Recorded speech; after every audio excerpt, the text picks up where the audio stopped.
Hello বন্ধুরা, HD লাইফে তোমাদের সবাইকে স্বাগত জানিয়ে চলে এসেছি। দেখো আর একটা নতুন ব্লগ নিয়ে। কেমন আছো তোমরা সবাই? আশা করি ভালো আছো, আমিও ভালো আছি। তো দেখো বন্ধুরা, কদিন ধরে যেহেতু ফুল তুলতে আসিনি, আজকে দেখো কত ফুল ফুটে রয়েছে। আর এই ফুলটা দেখো আমার খুব ভালো লাগে, কিন্তু এসে দুটো ফুল 2 দিন ফুটে না শুকিয়ে পড়ে গেছে, সেটা দেখলাম। দেখে আমার মনটা খুব খারাপ হয়ে গেল। কিন্তু দেখো, এই যে একটা আজকে রক্ত জবা ফুটেছে, এটা থোকা জবা। আর ওই দিকেও একটা গাছে কিন্তু একটা পঞ্চজবার কুড়ি হয়ে আছে, ওটা হয়তো কালকে ফুটবে। আর এদিকে দেখো কাঞ্চন ফুল গাছ, কাঞ্চন ফুল গাছে আজকে ফুল ফুটেছে, আবার আগের ফুলও কিন্তু শুকিয়ে রয়েছে গাছে। খুব খারাপ লাগছে দেখতে, ফুলগুলো গাছে শুকিয়েছে। আর এদিকে দেখো টগর ফুল, এই গাছটাতে খুব একটা টগর ফুল অনেক হয় তা কিন্তু না, দুটো একটা হয়। আর এইখানে দেখো সাদা জবা গাছটাতে একটা সাদা জবা ফুটে আছে। আসলে গাছগুলো তো খুব ছোট ছোট, দুটো একটা করে ফুল ফোটে। আর টগর গাছ এই আর একটা দেখো, এই গাছটাতে কিন্তু ভরে ভরে ফুল ফোটে প্রতিদিনই। এই ফুলটা কিন্তু আমার খুব ভালো লাগে। ওই সাদা ফুল যেরকম, তার থেকে একটু বড় পাপড়ির বড় ফুল, আর সাদা ফুলটা যেরকম একটু শক্ত টাইপের হয়, এইটা কিন্তু খুব নরম হয়। তো আজকে গাছে যা ফুল ফুটেছে, এত ফুল কিন্তু আমার লাগবে না। আমি কিন্তু যতগুলো আমার লাগবে আমি ঠিক ততগুলোই তুলব, তুলে নিয়ে আমি চলে যাব। এই গাছের ফুলগুলো যেহেতু আমার বেশি ভালো লাগে, সেই জন্য আমি এই ফুলগুলো সব কটা তুলে নিলাম। এইবারে সাদা ফুল গাছের ফুলগুলো তুলব, তুলে নিয়ে আমি বাড়ির দিকে যাব। কাঞ্চন ফুলগুলোও নেব। আর ওইদিকে তো একটা রক্ত জবা ফুটে আছে, তোমরা দেখলেই। সবগুলোই তুলব, তুলে নিয়ে বাড়ি যাব। তো যাই হোক, দেখো বন্ধুরা, এত ফুল দেখে একা একা যেহেতু তুলছি, আমার না ছোটোবেলার কথা মনে পড়ে গেল। যখন ছোট ছিলাম, আমাদের পাড়াতেই আমাদের একটা দিদি ছিল, মৌসুমি বলে। তো ওই মৌসুমি দিদিদের বাড়িতে, বাড়িটা পুরোটা পাঁচিল দেওয়া ছিল। আর ওদের বাড়িতে ছিল না এমন কোনো ফুল গাছ ছিল না। যে মানে সাদা ফুল, নয়নতারা ফুল, তারপর শিউলি ফুল, 2-3 রকমের জবা ফুল, তারপর গোলাপ ফুল গাছ পর্যন্ত 2 রকমের ওদের বাড়িতে ছিল। তো গোলাপ ফুল তো আর পুজোতে দেয় না, সেই জন্য আর গোলাপ ফুলটা তুলতাম না। কিন্তু বাকি যে ফুলগুলো সবগুলোই আমরা সকালবেলায় গিয়ে পাড়ার সব ছেলে মেয়েরা তুলে নিয়ে আসতাম। মজাটা কোথায় ছিল জানো তো? ওদের তো ধরো রাত্রেবেলায় গেট আটকে ওরা ঘুমাতো, আর সকালবেলায় আমরা গিয়ে সেই গেটের বাইরে পরপর পরপর ফুলের সাজিগুলো রেখে সব লাইন দিয়ে বসে থাকতাম। আর ওই গেটের ফাঁক দিয়ে দেখতাম কতক্ষণে মামি এসে গেটটা খুলবে, আর আমরা ছুটে যাব ফুলগুলো তুলতে শুরু করব।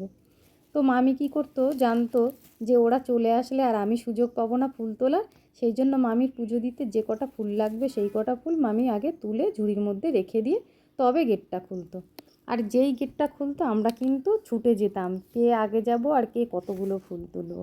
তো তখন কাড়াকুড়ি করে আমরা ফুল তুলতাম ঠিকই, সবাই সবার মধ্যে ভাগাভাগি হতো ফুল। কিন্তু দিনগুলো কিন্তু খুব আনন্দের ছিল। এখন ফুল তো তুলতে তুলতে না, সেই দিনগুলোকে আমি খুব মিস করছি। ছোটোবেলাটা যদি আবার ফিরে আসতো। তো যাই হোক বন্ধুরা, দেখো গল্প করতে করতে আমি কিন্তু ফুল তুলে নিয়ে বাড়ি ফিরছি। তো চলো বাড়িতে গিয়ে এইবার সংসারের কাজ, আবার রান্না বান্না। তো বন্ধুরা দেখো, আমি বাড়িতে এসে এইখানে এই যে আগেই রান্নাঘরে ঢুকে গেছি। আমার কাজ বলতে, সকালবেলায় আমি একটুখানি বাসি ঘরদোরগুলো একটু ঝাঁট দিয়ে নিয়েছি, জামা কাপড় ছেড়ে গোপাল সেবা দিয়ে নিয়েছি। তারপর দেখো আমি কিন্তু রান্নাঘরে চলে এসেছি। আর ছেলে যেহেতু একটু বেলা করে ওঠে, সেই জন্য বিছানাটাও আমার আগে গুছানো হয়নি। আর রান্নাঘরে যেহেতু এখন ঢুকে গেছি, এখন চট করে ওই দিককার কাজগুলো হবে না। সেই জন্য ভাবলাম দেরি যখন হয়ে গেছে, তাহলে আগে রান্নাবান্নাগুলো আমি সেরে নিই। তারপরে একবারে সব কিছু গুছিয়ে ঘরদোর মুছে তারপর আমি স্নান করতে যাব। তো যাই হোক বন্ধুরা, দেখো এখানে আমি চাল কুমড়ো গ্রেট করে নিয়েছি। এই চাল কুমড়োটা আমি মুগ ডাল দিয়ে রান্না করব। মুগ ডাল দিয়ে বলতে একটু ফোড়নের মতন মুগ ডাল ছিটিয়ে রান্না করব।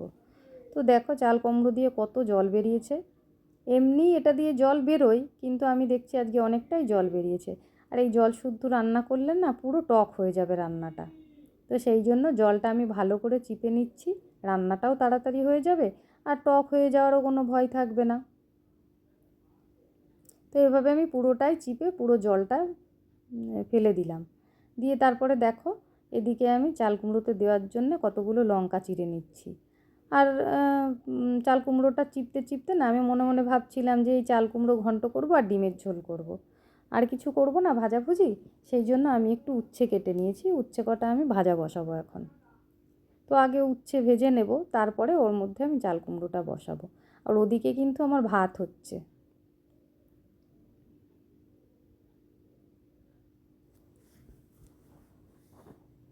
তো দেখো বন্ধুরা, তেলটা গরম হয়ে গেছে, উচ্ছেটা আমি ওর মধ্যে ঢেলে দেব।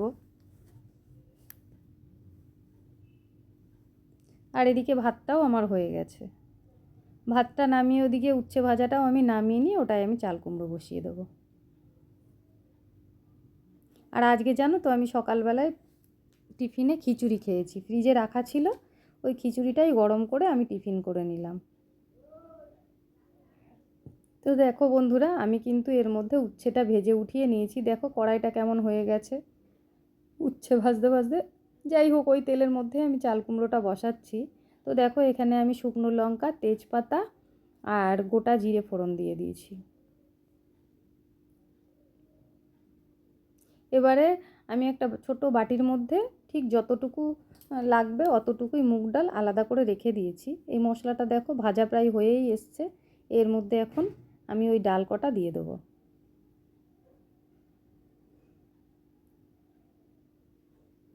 ডাল কটা খুব লাল করব না, মোটামুটি ভাজা হবে, বেশি লাল করলে পরে আবার সেদ্ধ হবে না।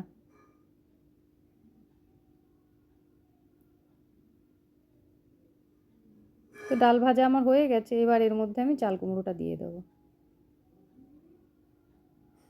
আর মশলা এর মধ্যে সেরকম কিছুই যাবে না, এবার যেটুকু আছে দেওয়ার সেটা হচ্ছে নুন আর হলুদ দিয়ে এটাকে আমি নামিয়ে নেব রান্না করে।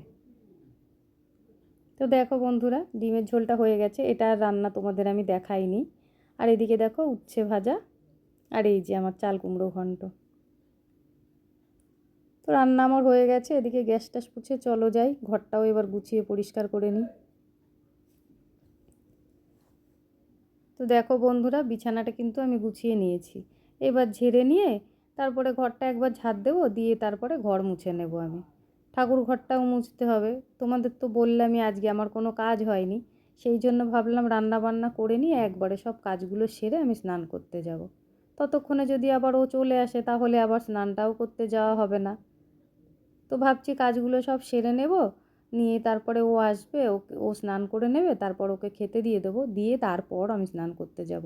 কেননা এখন আমি স্নান করে যদি পুজো দিতে যাই তাহলে আবার ও এসে স্নান করে বসে থাকবে, ওকে খেতে দিয়ে আর কেউ থাকবে না। তো সেই জন্য আমার হয়তো একটু দেরি হবে স্নান করতে যেতে, কিন্তু নিশ্চিন্তে আমি স্নান করে পুজোটা দিতে পারবো। তো এখানে দেখো আমার কিন্তু সব গুছানো হয়ে গেল, এবার শুধু ঘর মোছাটা বাকি আছে।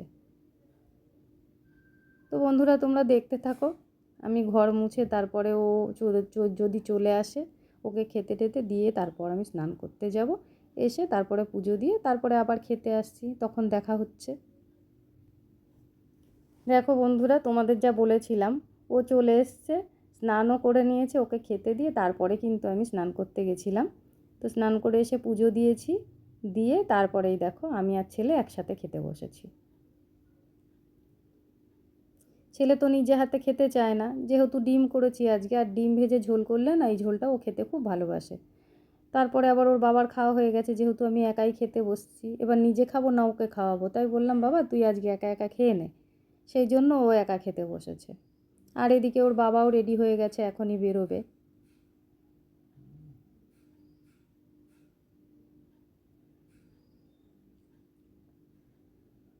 তো দেখো এই যে ডিমের ঝোল, ছেলে তো খাচ্ছে, এবার আমিও শুরু করব। আর ওর বাবা দেখো এই যে রেডি হয়ে কাজে বেরিয়ে গেল।